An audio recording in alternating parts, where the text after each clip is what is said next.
What are the three main causes of inflation? In this video, I'm going to talk about three causes of inflation, specific industry. There's one industry that is inflationary proof, and I'm going to share that at the end, and you need to be part of it. You can actually also grow a lucrative business in this inflationary time.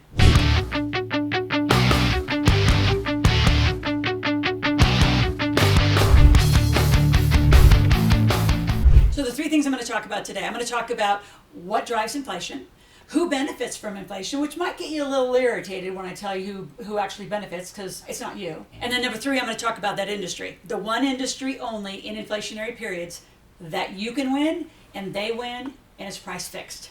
So let's begin. What drives inflation? There's three main kinds of inflation. Let's talk to that. Number one is demand pull inflation. This is simply when there's not enough products and service being produced to keep up with the demand, then that causes the price to dramatically increase. So look at all of the ships off the coast of the United States, and that's not just in the United States, it's a worldwide problem. Now, part of it you have to say is being manipulated by big industry to do the price increases. Well, of course it is. And again, stay to the end. I'm going to show you how you don't have to buy from all those big box stores and industries who are actually benefiting the most. The second kind is cost push inflation. The cost of producing goods and services rising. Look at the construction industry. Oh my gosh, we were up 300% in lumber. We were up in cement. We were up in every category. We had to source through the world to get the products we needed to build homes this year. It's been amazing. So pushing the businesses to raise their prices because there just isn't enough supply. The third is built-in inflation. This happens when employees ask for higher wages because their cost of living is going up, right? Makes sense. But in turn causes the business to have to raise its price to offset the costs. Probably the easiest example of this are restaurants. Notice, just going to Starbucks, right? I got one of these little guys. This used to be $4. It's now $6.50, right? Don't tell me that things aren't moving, and it's moving everywhere. So let's talk about who benefits. So I'm going to read this to you specifically, who benefits, and you're probably going to get a little irritated that you, the consumer, don't benefit at all. Now, you, the business owner, could benefit a little bit, but you got to play the strategy right. So who benefits, right? So who benefits is the investors, right, who really held into the market. Look at all the real estate folks who had huge cash buyouts, right? Think of the investors in the vaccine, right? Think of that as a total runaway train. Those investors in those vaccines became billionaires, not millionaires, billionaires. Think about the energy companies, right? The enormous rise in stock prices. The market is out of control. It's extremely volatile, and it's being propped up by a lot of arbitrage, which means emotional energy, not even real energy. Like the P&L of the company, the balance sheet of the company doesn't match the stock price. It's going on all over the place, so you should be very careful about that. Inflation can also provide the business owners and the investors the pricing powers to increase their margin. So if you've noticed, everyone's had to increase their price to keep up. Why? Because everything they're buying is higher. We're in a 20, 30, 50, in some cases 100% additional pricing. And the biggest one, which is really interesting, is how not only businesses but countries are withholding supplies to demand prices up. Think of all the supplies that are off the coast not getting into the mainland, right? And there's so much negotiation going on around the world of bringing them over to Florida, bringing them to the East Coast, and coming in through the East Coast. Now, let me talk specifically to the three things I do. Before I do that, though, if you're enjoying this content, I want you to subscribe to my channel. I want you to click the notification button, and also at any time, share this with other people. We want thousands of people getting financially literate together. That's why my channel exists, is for you to learn more about money and how to put it into your life. Now, the three things that I do, and I've been a business owner all of my life, except for about a little minute or two when I went to work for Chevron. But I've been an entrepreneur. Literally, my first business was 13 years old.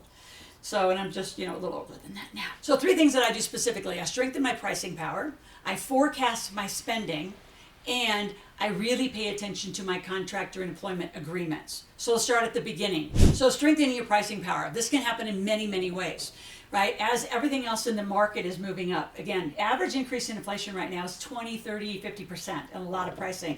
So the only way you're going to be able to withstand that is you've got to raise your prices too.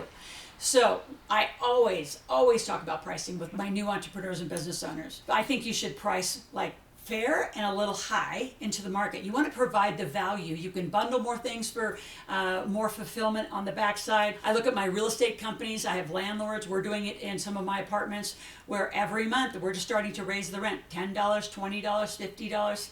So slowly we're creeping up the rents, because if you're month to month, you can do that. You're going to see that more and more until we get through this pandemic and when we get through this inflationary period.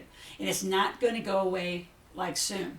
Every prediction from every economist that I've been talking to is we're in this for another 12 to 18 months. So you have to take this seriously as a business owner and really watch your pricing. And it's fine to go up. Everything's going up right now. Now, at the end of the video, in just a few minutes, I'm going to give you something that you personally as a consumer can do to reduce that cost that you're being asked to, be out in the market with right now and beat that inflation. But number two is how you spend.